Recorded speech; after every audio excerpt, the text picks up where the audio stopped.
welcome to the SSI Orbit podcast, a forum for conversations that explore the ever-growing ecosystems of self-sovereign identity. And I'm your host, Mathieu.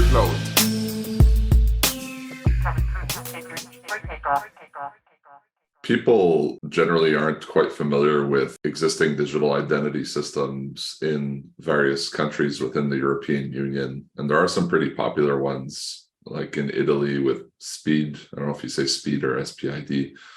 In Belgium with It's Me. Estonia has their famous EID. And you look at some of these systems, and even the one in Italy has over 20 million users of this thing. And so I would assume that these things were all launched kind of under eIDAS 1.0 regulation. We're moving towards the eIDAS 2.0. Could you maybe give a summary of, from, I guess, your perspective, if eIDAS 1.0 was a success story and enabled digital ID systems, or was it not a success story? And what does eIDAS 2.0 look to correct with this? Most obviously, the intention of eIDAS 1.0 were very, very good. So I think it was a pathway to an interoperable EID, so government issued electronic identity for citizens scheme that goes across countries within the EU. So that was the clear intention of it. Was it successful in this aim? I think to a great extent it wasn't. And this is mainly due to the different approaches taken by the member states towards implementing eIDAS 1.0 and the way interoperability was tried to achieve across the member states. So you gave a couple of examples which are good ones, obviously for eIDAS 1.0 cases where this has entered the reality of the citizens. In Italy, SPID is a great example, actually. However, in other countries, it wasn't so successful. So I'm obviously from Germany, and no one really is using EID as it was designed under eIDAS 1 currently. Even though we have some rallying now behind it, I think from the beginning on, and it was 10 years ago, it wasn't a big success. So the electronic identity that was delivered with a German identification card, which has also the online capability, was not really used by people. And this is twofold from an origin perspective. One, if you asked for a new ID, the people in the government offices, in the administration offices, they didn't really know about it, and sometimes even advertised against you ordering it with this capability.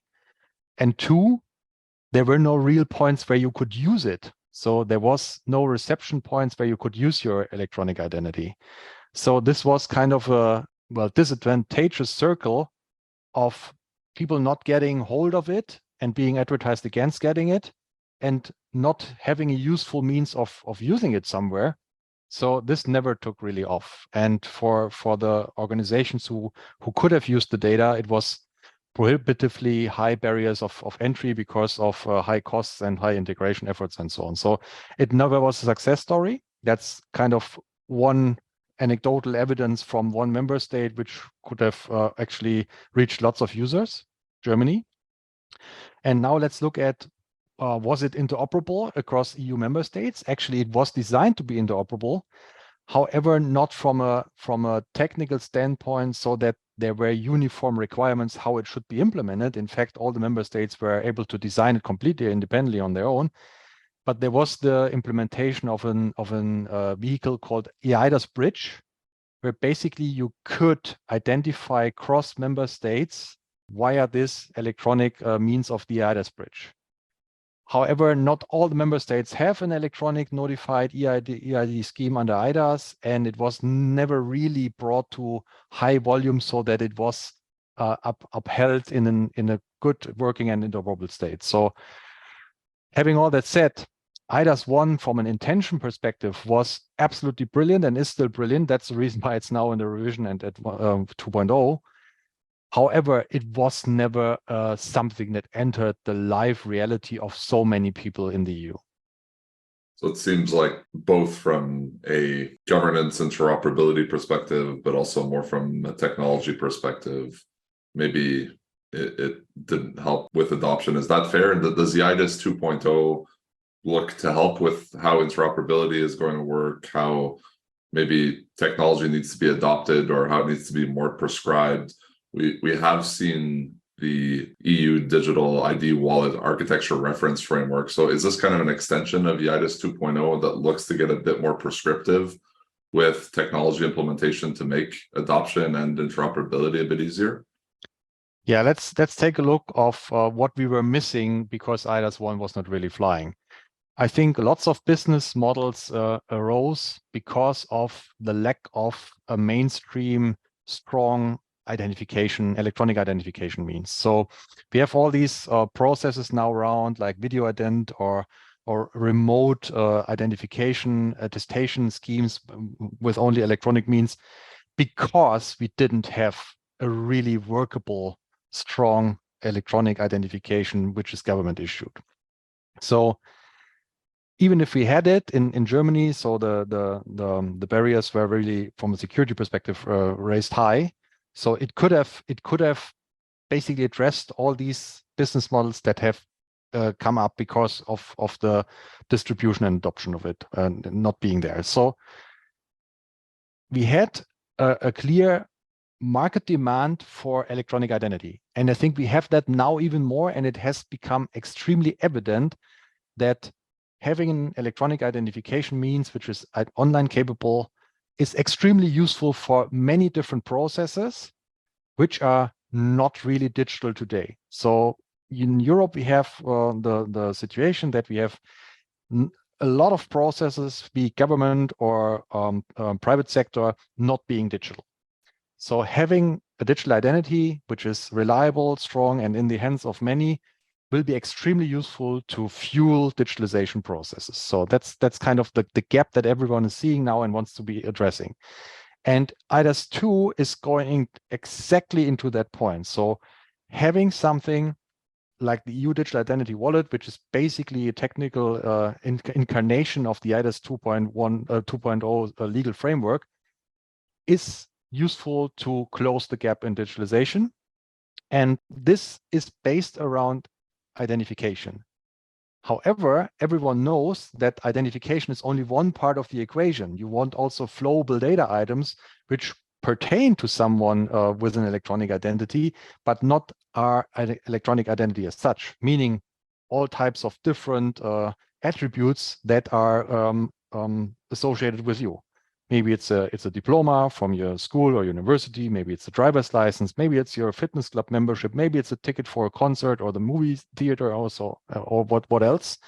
These are identity-related artifacts, but not identity core topics. And IDAS 2 is also enabling these ecosystem approach further data attributes pertaining to people. So I think this is kind of the gaps where IDAS 2.1 is 2.0 is going into, getting a really reliable electronic identity with broad exposure to many people, and two, extend this kind of digital identity-based ecosystem to other data items which are not core identity. And this is something that will very much help to digitalize different processes which are non-digital today. What's your prediction or vision of what happens to these existing digital ID systems? We gave a few examples of Italy, Estonia. There's some in the Nordic countries as well. Do you see these things as kind of transitioning to supporting eIDAS 2.0, or do you think the architecture is just not at all in line with what is needed, and they're going to have to build a second system on the side? It seems like these systems that have already critical mass of usage is probably an important thing not to lose and have to re-onboard everyone. What's your vision of how that transition looks?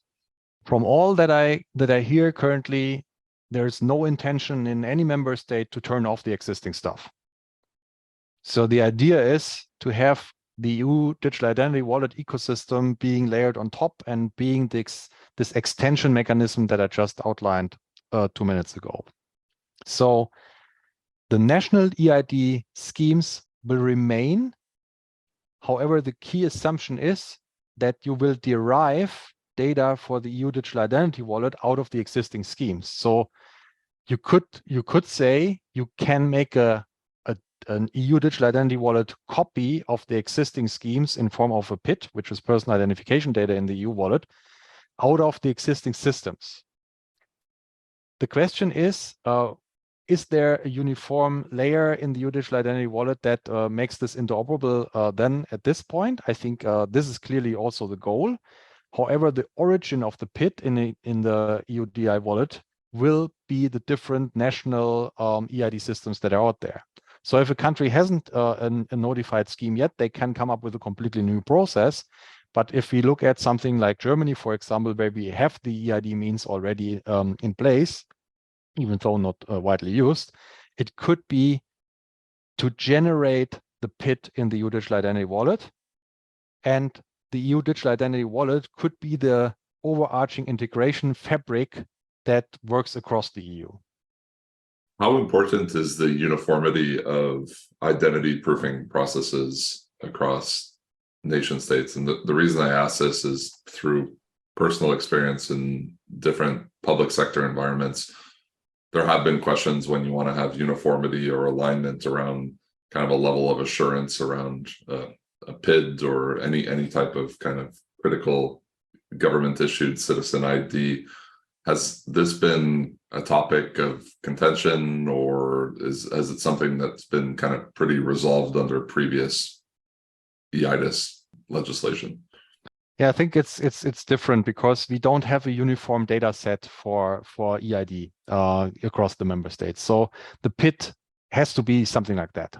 Otherwise, you will be requesting data sets out of a PID from a different member states, and maybe the data is not there and not the one that you expect. So having a uniform data set as a PID is clearly needed, so that you can, in any member state, request from any other member state EU digital identity wallet the data that you expect and get the reliable same answer based on the schema of the PID. So that's kind of the key, that the thing that needs to be warranted. So these kind of interesting use cases where you have a person from Spain studying in the Netherlands applying for a job in Germany, these are reality today. So these are the common standard realities today. So you want something where you can then in Germany request the data out of the Spanish EU digital identity wallet from that person, asking for the ID and maybe adjacent data like the diploma from the Netherlands university, and it will all tie together. So if we don't have something like that works, then it's not achieving the goal and it's fit for purpose. So having this kind of uniform standards like an ecosystem governance framework for this PID is absolutely necessary to make this interoperability work from a semantic and logical standpoint. Not talking about technical interoperability yet, because this is a whole different story. But if we have uniformity of the data, then at least we have this interoperable and trustworthy across the member states within the EU. So do you think it's generally better, I guess, for the ecosystem governance, where in this use case, like identity proofing, you want to be able to access different roots of trusts of different nation states for different purposes? You gave one example. There's so many examples of people being all over the place and need to access a record in a system of truth in another country within the European Union. Do you think it's the proper decision, I guess, to be more prescriptive, completely prescriptive about the governance? And then on the technology side, do you see some of the recommendations being maybe too prescriptive, or should they be more prescriptive? It'd be great if you could talk to that. Yeah, absolutely. So I think this is kind of one of the most discussed and most pressing things that need to be sorted within the process. I mean, we're in the midst of getting in the IDAS 2.0.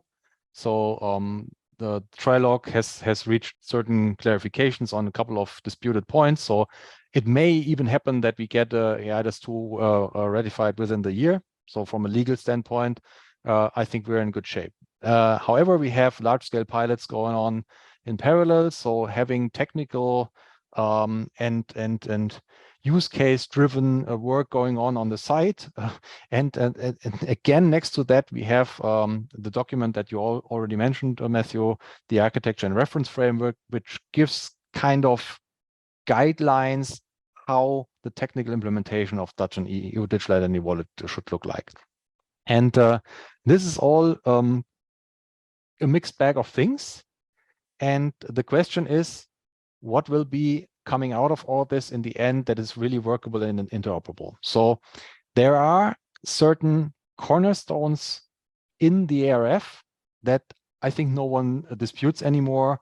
So they are kind of the really fundamental cornerstones of things that are technically implemented in the EU wallet.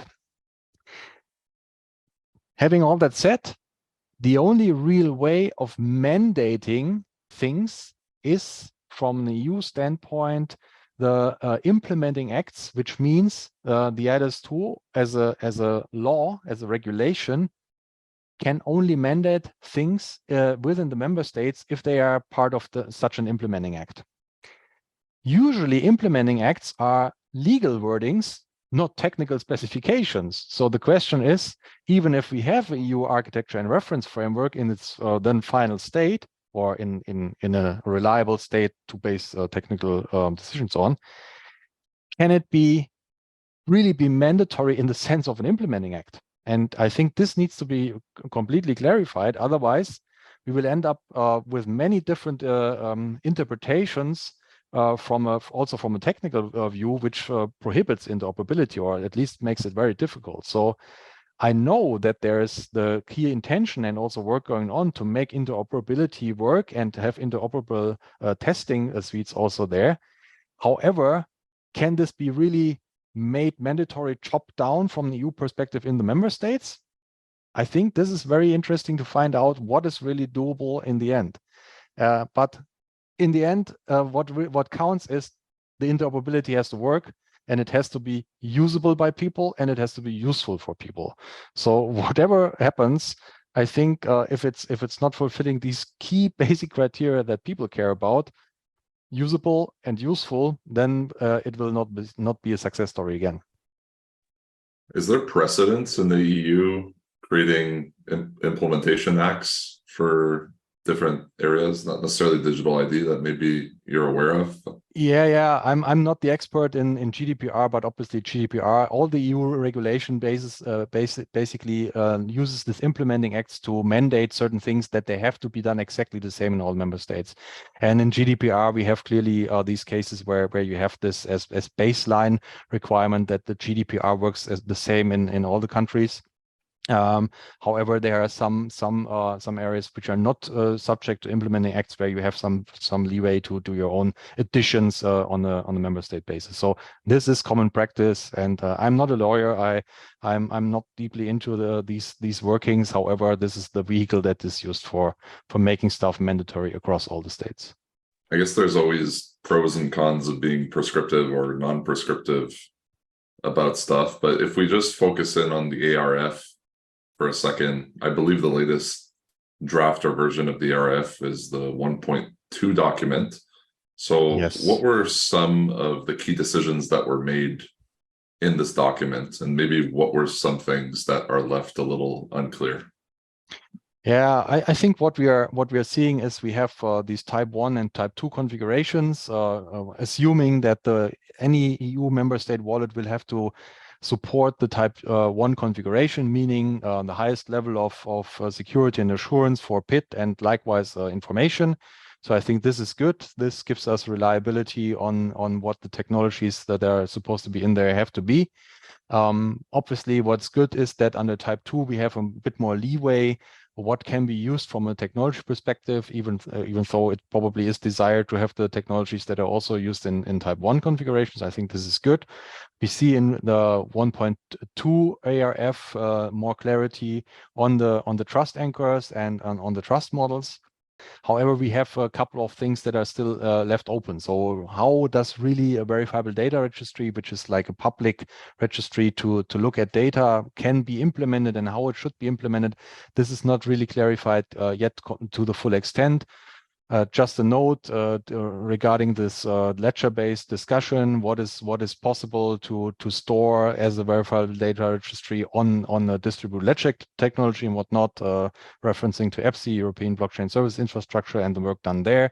So some countries are highly against using this for identification data, including Germany. So if you look at the latest call for proposals from the Federal Ministry of Interior in Germany here, they have basically called for contributions and comments on the implementation of the EU Digital Identity Wallet for German citizens, and there was explicitly mentioned in there any type of eID system in Germany for the foreseeable future will not be using any distributed ledger technology. So for Germany, this is kind of giving us the clear statement, okay, eID stuff will not use distributed ledger, which is not clear yet how other member states will see that or implement it.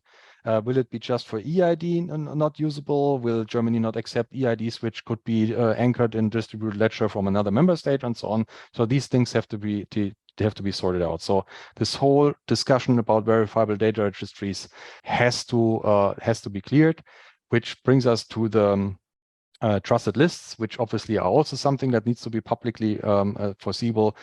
Trusted lists are already existing in the elDAS, but if we look at the ecosystem approach, we will have maybe hundreds or thousands of trusted lists. We will have thousands of entries in these lists. So this has to be a performance-oriented way of managing these lists. So this is kind of a thing that is not really clear how this can be implemented. Hopefully the large-scale pilots will give us more clarity on the requirements and technical implementation possibilities there. We don't have clear uniform guidelines on the security requirements of an EU digital identity wallet, what they look like. Will they be referencing specific member states, obligations like what has been issued by the BSI for the national scheme? Is this something that needs to be comparable in there? So this is not completely designed and clarified how a security design for the EU digital identity wallet looks like. How can you achieve a level of assurance high with an EU digital identity wallet based on the security requirements that there are for certain member states is not clarified. So I could go probably on.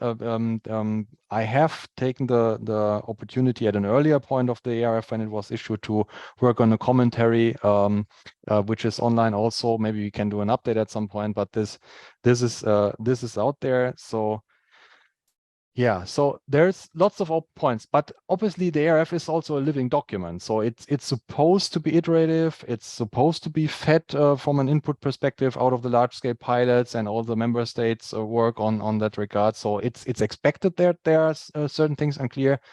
However, if we want to have a production-grade workable system that's interoperable across the member states, all these holes need to be filled. And I have a good feeling that this will be sorted out. However, it will take time, because if you look at the sheer amount of people and organizations now working towards the EU wallet and in the large-scale pilots, there's lots of things that need to be rammed in and made clear so that everyone is working off the same baseline and working and walking in the same direction. Sorry for the long monologue, but there's so many things that are going on, and I mean it's really good that it's getting in the spotlight, and this is now the exact time to look into all the details and sort them out and make something that is really usable for people in the EU.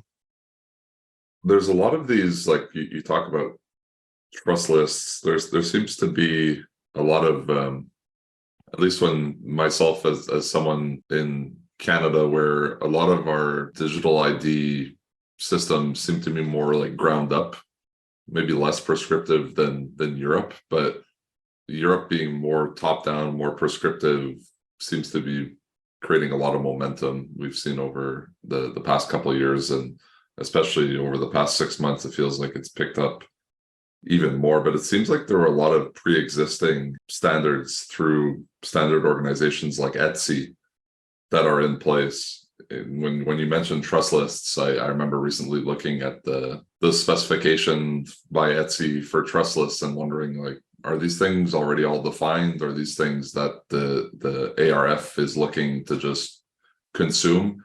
Is that the case, or there's maybe some gaps? Because you have Etsy, you have EPSI, which is more on the blockchain side, and I would love to go deeper into that and kind of some of the reasons why there's maybe a negative sentiment around DLTs. But aren't a lot of these things already existing that could just be pulled in? Maybe talking specific about some of the specifications from Etsy. Yeah, excellent point. The way how you usually implement regulatory requirements into practice in the EU are via the standardization bodies in the EU standardization bodies, and Etsy is one of them. CEN and CENELEC is the other ones. They are usually the framework for more technical standardizations being issued in conjunction with any type of regulation. So it's indeed kind of strange that we see in the ARF references to non-Etsy, non-European standardization work. So W3C, OpenID, and so on. These are things that are basically, or the ISO MDL, are outside of the realm of the European standardization currently. So if we want to bring those into really the implementation on the technical side within the EU, we have to have Etsy standards, which are picking up all these technical bits and pieces and putting them into an Etsy standard that can be clearly referenced and maybe also even mandated from a regulatory perspective. So this is kind of the thing. Obviously, we are not on a green field, so lots of things are already within Etsy.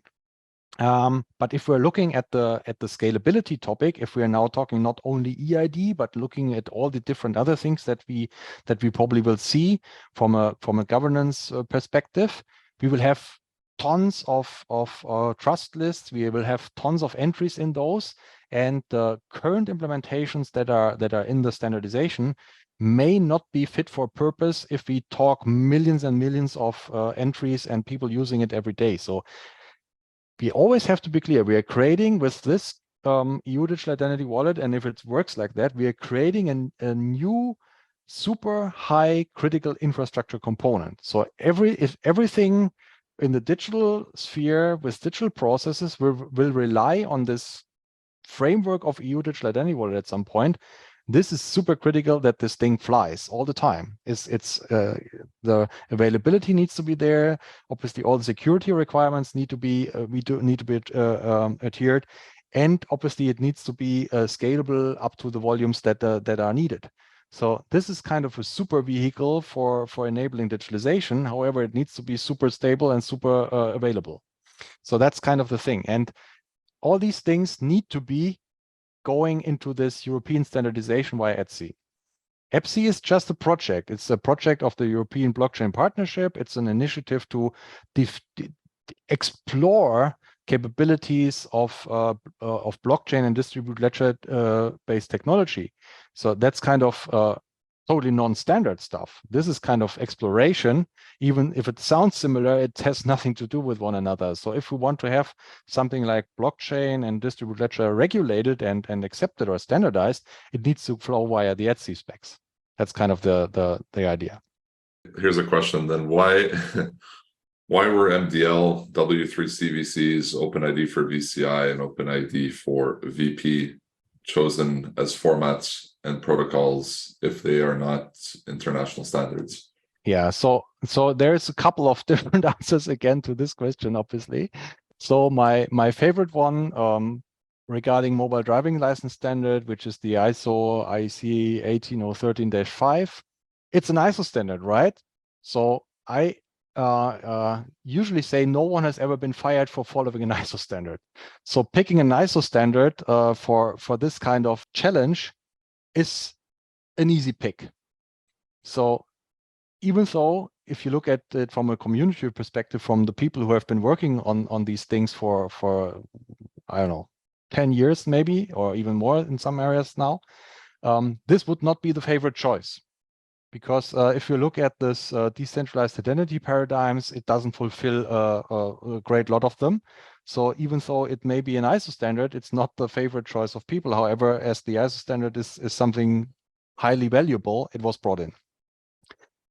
And now looking in the more decentralized identity space, which is obviously favorable to many people being tuned into the industry for the last years, there is not so much really well standardized stuff out there as of yet. And W3C is obviously one part where lots of standardization work has already flown in. And this has also been heavily supported by the US government agencies over there. So lots of good work has been flowing into W3C standards. And this would be something that is obviously relevant to use. However, the idea was also, and now coming to the other protocols, to have something really lightweight available that is already proven out there and referencing things that are in the field for years.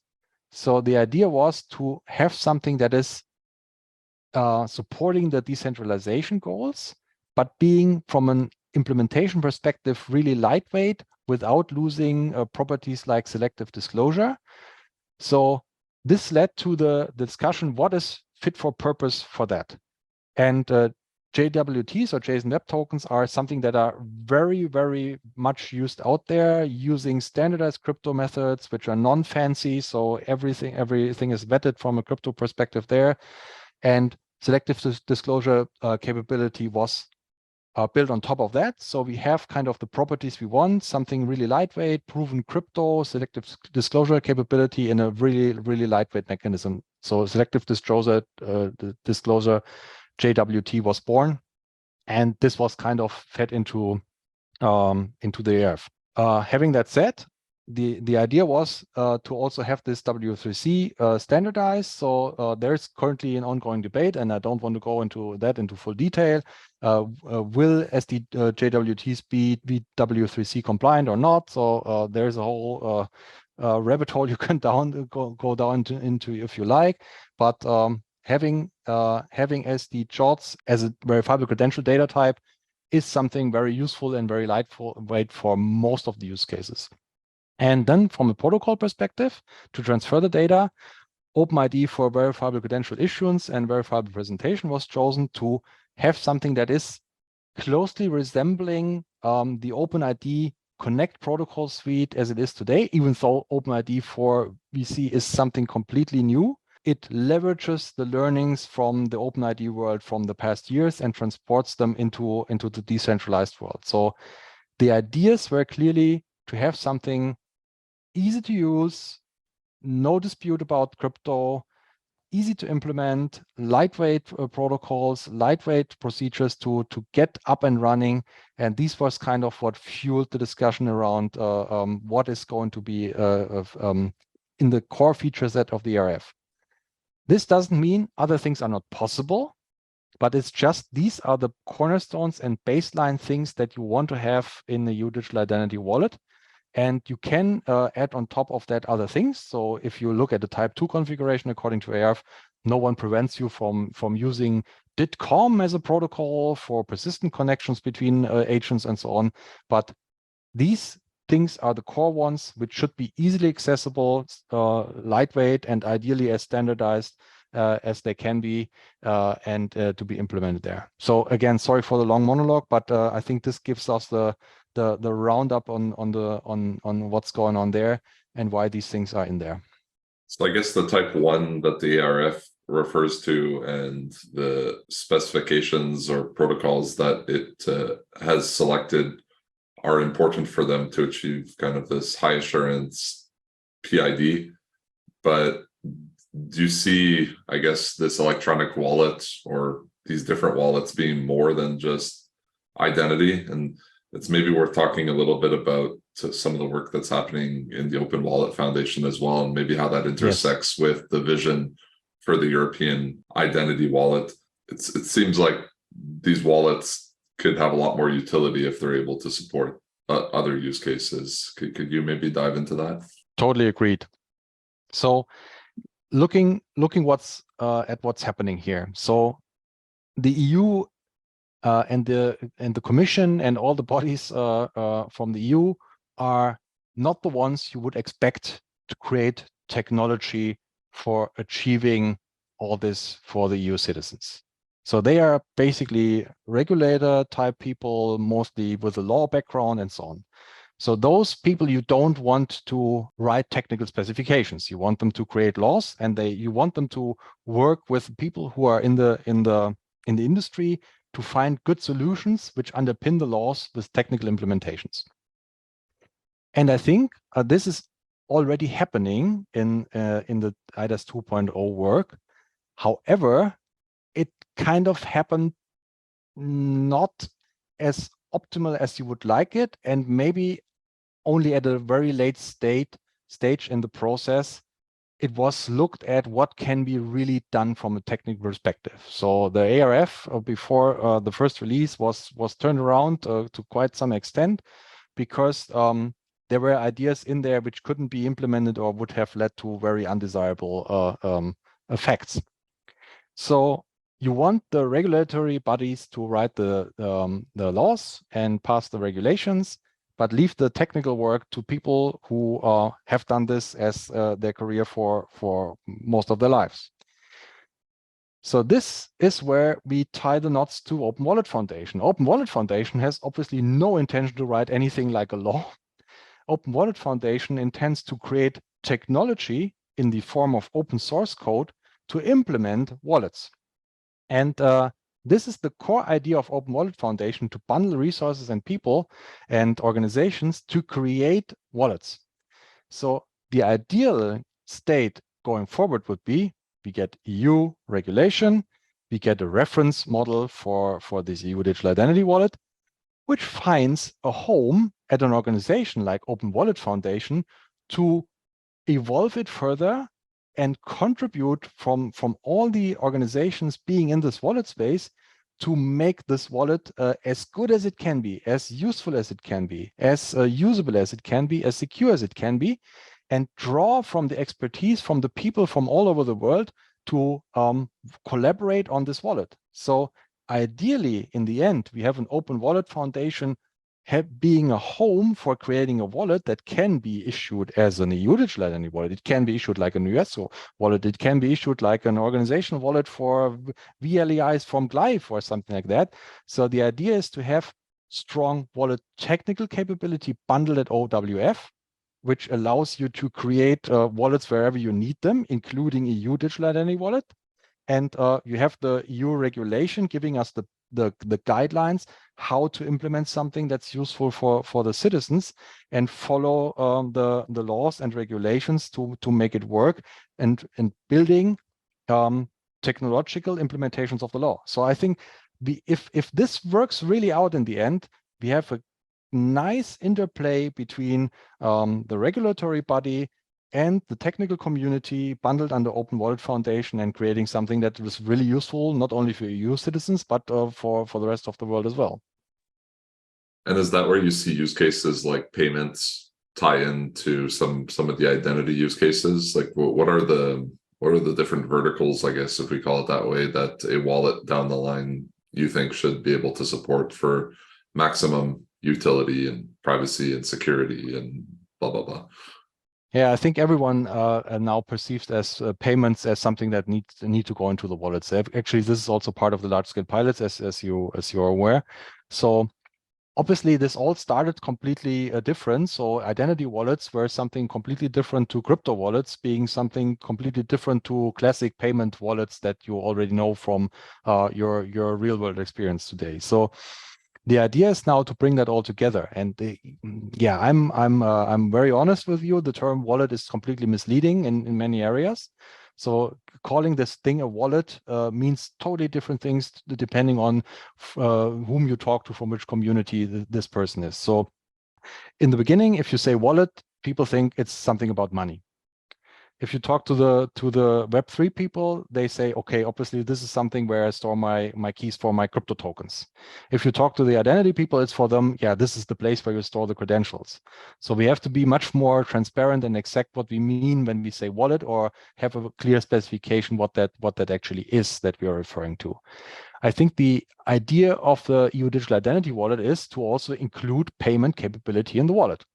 So in this identity wallet and in this thing that citizens will carry around going forward, I think lots of conceptual work has already been done in that space. However, it was not clearly combined in what we have out there in the wild today from a identity and crypto wallet or payment wallet perspective. So there is ample opportunity of integrating that properly, but it has not been done yet to a degree where I think it's worth saying it's okay and successful.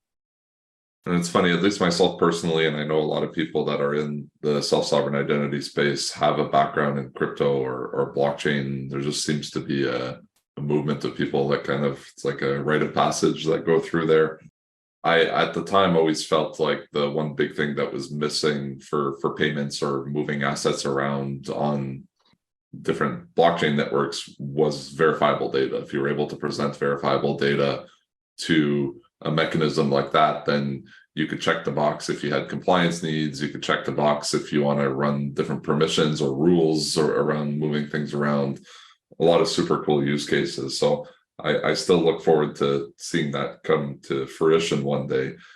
We did talk a little bit earlier about DLTs or blockchains maybe not being accepted or being pushed to the side for the time being.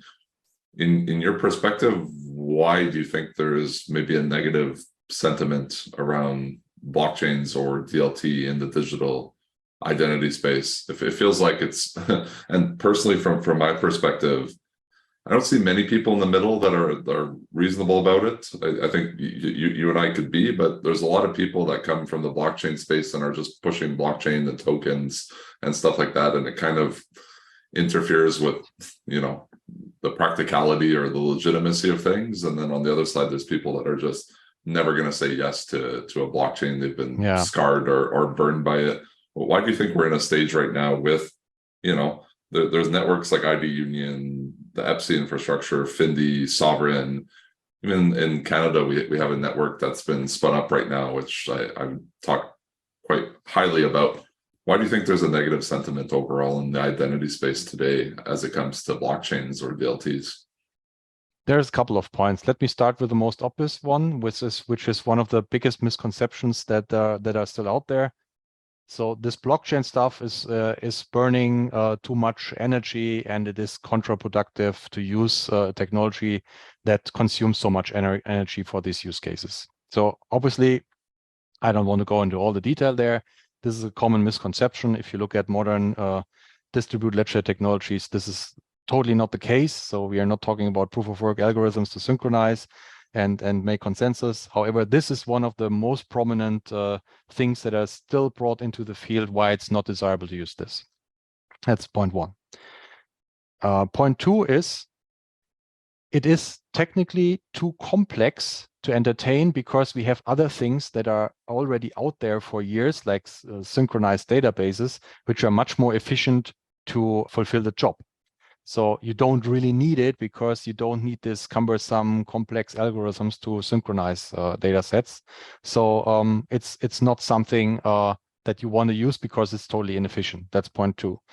Point three is, it is not secure because it uses unregulated or not clearly vetted cryptographic algorithms, and the software implementations are not validated against security vulnerabilities adequately, and are not brought up to speed if something happens quickly enough. So you don't have a reliable security vulnerability testing and management around it, plus non-vetted cryptographic algorithms being in play to basically use the data store adequately in a trustworthy way. So this is point three. And the next point is one that is completely, I think, valid, which is, if it's really a blockchain, meaning it's immutable, so data in is there forever, can be a huge compliance risk under existing regulation. So let's look at the current implementations, like the ones you mentioned, Sovrin and ID Union and others, which are using highly efficient consensus-based distributed ledger to store anyways public data. This is one data way in, no data way out. So in the happy path, everything is cool because you never ever write anything personal identifiable data wise on this ledger. However, if for whatever reason something goes wrong, someone makes an error, or someone is compromised who has write privileges, you can end up with undesirable data being stored on such a ledger. Undesirable can be PII, and someone wants to execute his right to be forgotten under GDPR. You cannot do it. Otherwise, would be any other illegal content would find its way on the ledger. You could not erase it because it just cannot be done. So if you have these situations, you will have a risk of operating an architecture that is not sustainable under current regulatory requirements. So this is kind of in the happy pathway, not an issue. However, if something goes wrong, you will have that problem. So these are all points which are brought into the field against the use of distributed ledger technology. And many of them have not been sorted out. Many of them are completely based on misconceptions. Others are in the working of being sorted. However, will this all be enough to make it safe and sound for operations in the EU as part of the EU Digital Identity Wallet? I don't know. There's currently, I think, at least 2 projects going on to further evolve the European Blockchain Service Infrastructure, EPSI, to resolve all these kind of misconceptions and technical underpinnings and so on. So this is all work in progress. However, do you want to basically now build your future on something that is completely DLT and blockchain based in the identity space? I would not advise totally for it. So you at least have to understand all the different options which are out there, how you can implement what you want to do. And I'm one of the people who was basically very strong voice in the early SSI days. And SSI was always talked about in the conjunction with blockchain, and it never should have, because SSI is something that completely can work without blockchain, without DLT underneath. However, it was always thrown into the same bucket, and this is what kind of made the discussion very cumbersome in many areas, because it was always placed in this Web3 bucket, where it never really belonged. Because you can implement completely self-sovereign identity-based, paradigm-based implementations out of any blockchain distributed ledger underneath whatsoever. So it can be totally useful as a verifiable data registry, which is anyway public. However, you can completely solve it otherwise. And this is kind of something that this SSI, and the term is anyways controversially discussed, this SSI community struggles with, being thrown into this blockchain Web3 bucket, which is not favorable in all the areas where it's discussed. Yeah, and I think generally, I hope listeners of this podcast will appreciate that there are different standards and there are different technology implementations that could be used for different purposes. Our guests on this podcast don't really advocate for one thing to rule them all or one thing over another. I think we're all, professional enough to have discussions around different tools in the toolbox being good for different use cases over others. I think in a public sector use case where you want to make sure that you have high availability at least and high security around a public key infrastructure so that you're not going to impact the verifications that are happening at any point in time, I do still like the idea of looking at, and if data privacy is an issue and if governance is an issue, at least this is why I like the approach in Canada, at least as one solution, and there will be others, but you have this high available, highly distributed network that has very tight governance, which results in more than just technical trust being created, but human trust as well being created, because I trust the governance. It can also even act as a trust list for specific use cases. But there are others where, and there are a lot of other implementations where you would look at perhaps a blockchain infrastructure and ask yourself why you even need this all together. And I think all of these things are just all tools in the toolbox that fit. You know, we're trying to meet these sets of principles, which is all that self-sovereign identity is. And how you achieve that, again, is very dependent on a specific context and specific use cases. But it makes me think, with the negative energy around DLTs or blockchains today, even something like Aries, which I've talked about as being kind of an open agent, agnostic to any implementation, which includes kind of a DLT. And again, it kind of came from that world, but today just sits there as an open agent that is able to facilitate all sorts of trust tasks, whether you want to exchange credentials or you want to talk to trust lists or whatever you want to do. It has these possibilities. It makes me wonder if Aries, and I know you have heard these types of conversations come about as well, is it impacted by being in the Hyperledger Foundation, as the Hyperledger Foundation has a very strong association to blockchain. Do you think, you don't have to answer this if you're not comfortable, but do you think it would make sense for something like Aries, for its future and its viability as an open agent that could do all sorts of things, including down the line, we talk about payments and other types of trust tasks? Do you think it makes sense for it to perhaps be separated from the Hyperledger Foundation? This is excellent discussion and excellent point. So Aries is an absolutely brilliant example. So Aries is an open agent framework, and it's an agent framework, not a wallet framework, but it enables wallets to be built with an agent around it. And this is a brilliant example of something that is stuck in this ledger bucket without really belonging there. So obviously Aries allows interaction with self-sovereign identity technical components which are anchored on a ledger. However, it allows also many different other ways of interacting with agents, which are not bound to anything ledger. And obviously, Aries has a very strong community behind it. We have many different implementations being worked on, and it's a brilliant starting point. If you want to build your wallet, you can use Aries. It's absolutely made for this, and it's brilliantly fulfilling this purpose. And you already mentioned it. It is a project under Hyperledger. So everyone thinks, oh, if I use Aries, I have to use Ledger. But it's not the case. So is it well suited under something that implies Ledger? I think time will tell. So I'm obviously not telling a secret. I'm also one of the founding members, or my organization is one of the founding members of Open Wallet Foundation, and I would be a strong proponent of have more Aries work being done under Open Wallet Foundation. So in fact, we are thinking about moving the stuff we are working on to Open Wallet, because I think this is exactly where it belongs.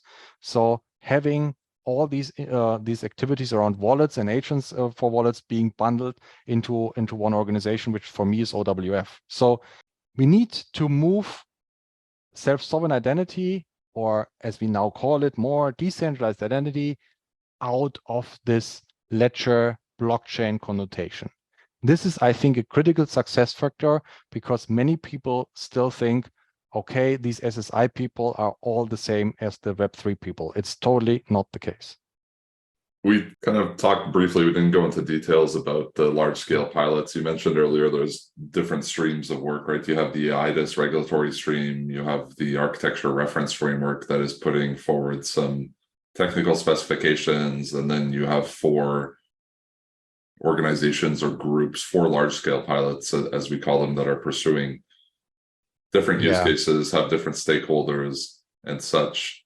It might be interesting for the audience here to just walk through these. It's going to give a little bit of insight into what are some of the use cases that are looking to be pursued, and then how these are going to be perhaps impacting some of the technical or governance specifications down the line. I think it's a good, it's obviously a very valuable lane, the large scale pilots, to be running alongside these other things. Yeah, let's basically have a quick rundown on these topics, and you can also share probably in your page a couple of links then The overarching umbrella is still EU Digital Identity Wallet. So there's tons of documentation out there. We've already mentioned the ARF, which is the Architecture and Reference Framework. There's also a website out there where the latest publications come. 1.2 is the one that we mentioned.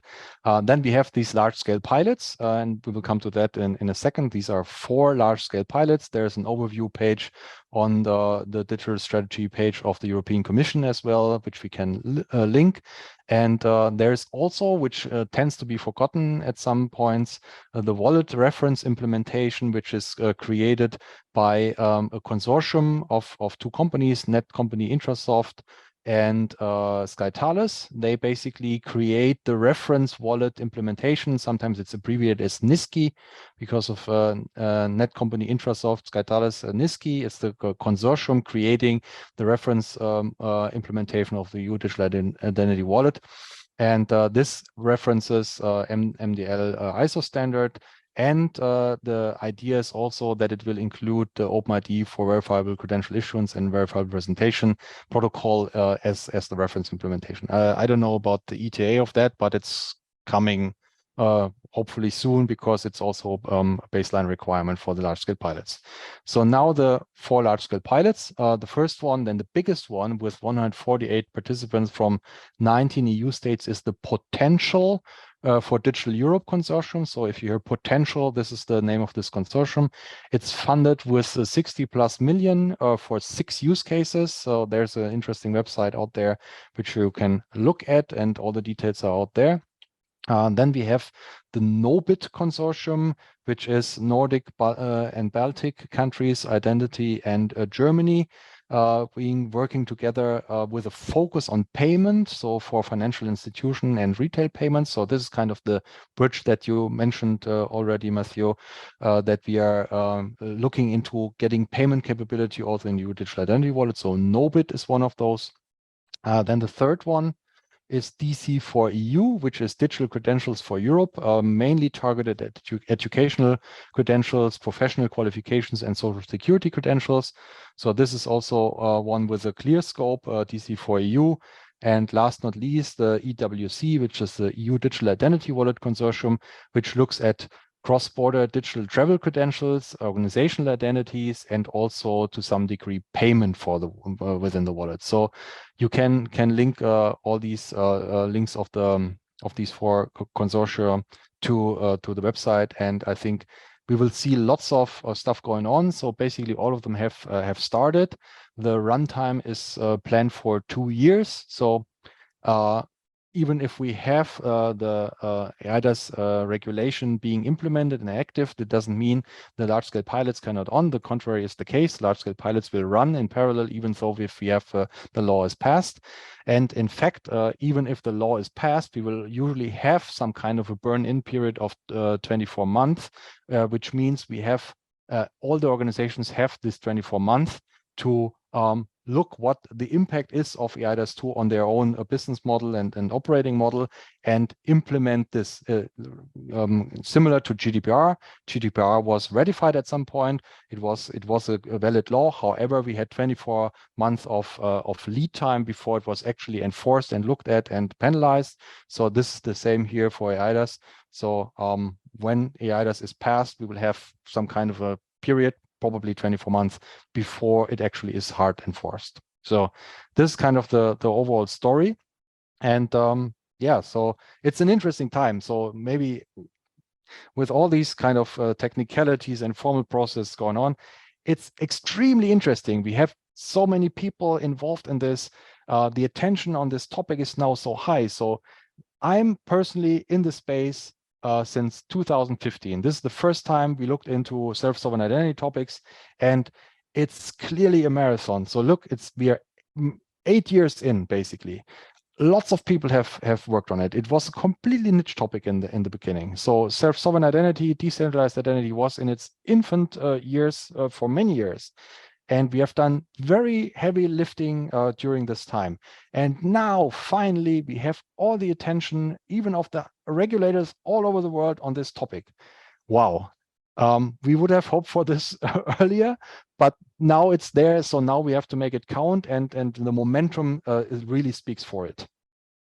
It might be a little early for this question based on where the large scale pilots are and also what could be shared and just your involvement in one over others. But what are there any learnings? Maybe I'm more curious from these large scale pilots coming from non-government bodies. My sense is a lot of the private sector today just is sitting in a place where they're just kind of waiting to see when government issued digital IDs come out under kind of esatus 2.0 or just under like a verifiable credential when these things come out and how they have to adapt to it.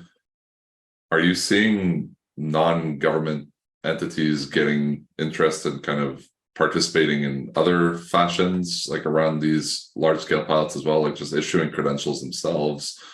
One of the questions I ask myself too, as I see a lot of organizations just waiting for government IDs to be issued, is like they maybe don't see the incentive for themselves to start doing anything, or even an incentive to issue a credential if you're a financial institution to your customers. Like, why would I do that? So what learnings have you taken from the large scale pilots so far? And are you seeing kind of a shift in mentality amongst non-government entities around digital credentials? Yeah, definitely. I think this is totally being understood now by many organizations who are in this digital trust ecosystem space. So it's funny that you say the attention outside of government identity. So I was at the European Identity and Cloud Conference in Berlin earlier this year, run by Kupinje Kohl. So you probably it's an event that many people know. So I felt this was a clearly turning point for the whole decentralized identity space, because the existing vendors of the identity and access market, which is $1 billion market, international global market, they understood, okay, now is something we need to factor in verifiable credentials in our offerings.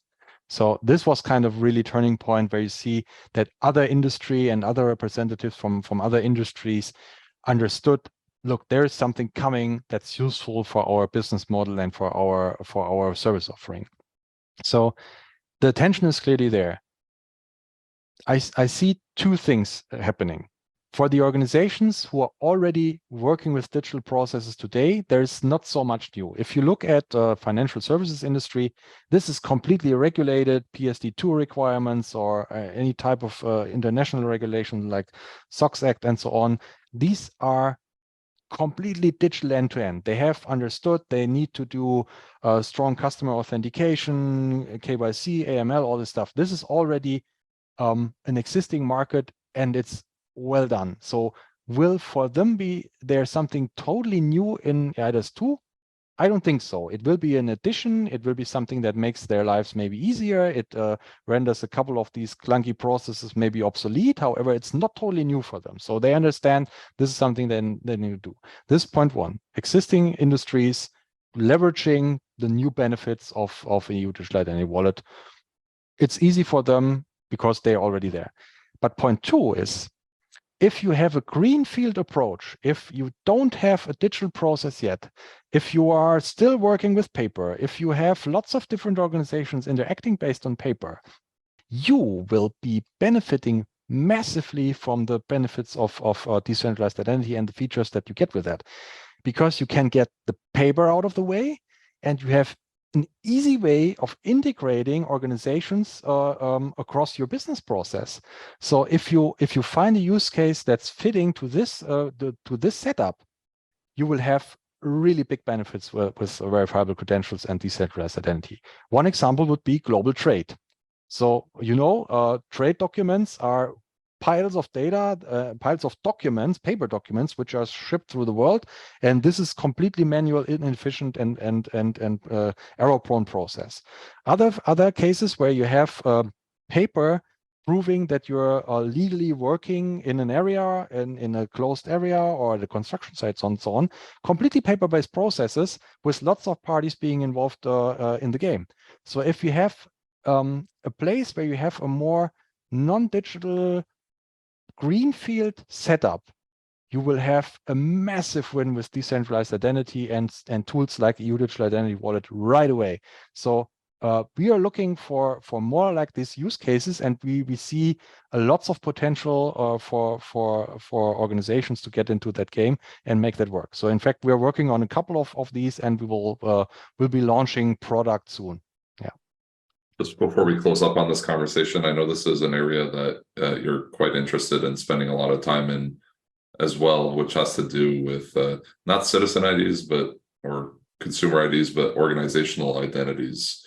How do you see the whole topic of organizational identities evolving through these large-scale pilots? I think there's time being spent on it within the EU Digital Identity Wallet Consortium, and there's stuff happening outside of it as well. We've had Carla from the Global Legal Entity Foundation on this podcast in the past. They have a lot of momentum as well. So how is the world of organizational identities evolving alongside the esatus 2.0, the large-scale pilots, and these wallets that are coming out? Yeah, that's one of the other open spots in the specifications of the RF and adjacent documents. So organization digital identity is mentioned.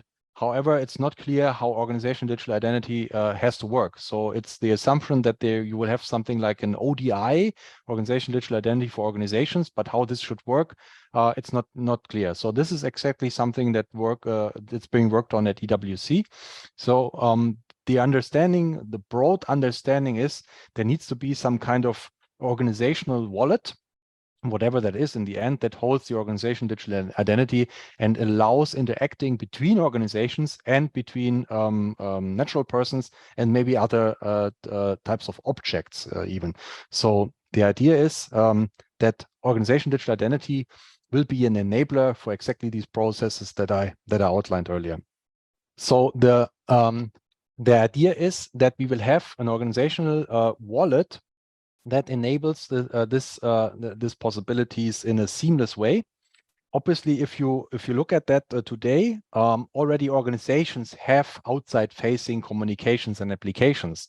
The understanding is that the organizational digital identity will bring another assurance level and increase trust into these interactions between organizations. And you mentioned Carla and Clive. So they have already implemented a key part of organization digital identity. The legal entity identifier, as it is out there today in its implementation of a verifiable legal entity identifier, so VLEI, is in fact an organization digital identity which can extend a reach across organizations. So with this ecosystem coming up and being enabled, this is exactly the right tool set to enable this trusted interactions between organizations. So I think lots of work still coming up here. And this is something which can be factored into the EU Digital Identity Wallet as the baseline, because without organization digital identity, it will just not work. Thanks for tuning in today. Hope you enjoyed the conversation as much as I did. To stay up to speed with future episodes, or to catch up on ones you may have missed, make sure to check out the SSI Orbit podcast on your favorite podcast platform, and make sure you subscribe. If you have any questions, comments, or wish to see someone in particular on a future episode, you can find me by searching Mathieu Glaude on LinkedIn or Twitter. Feel free to reach out to me directly and I'll get back to you. See you all next time.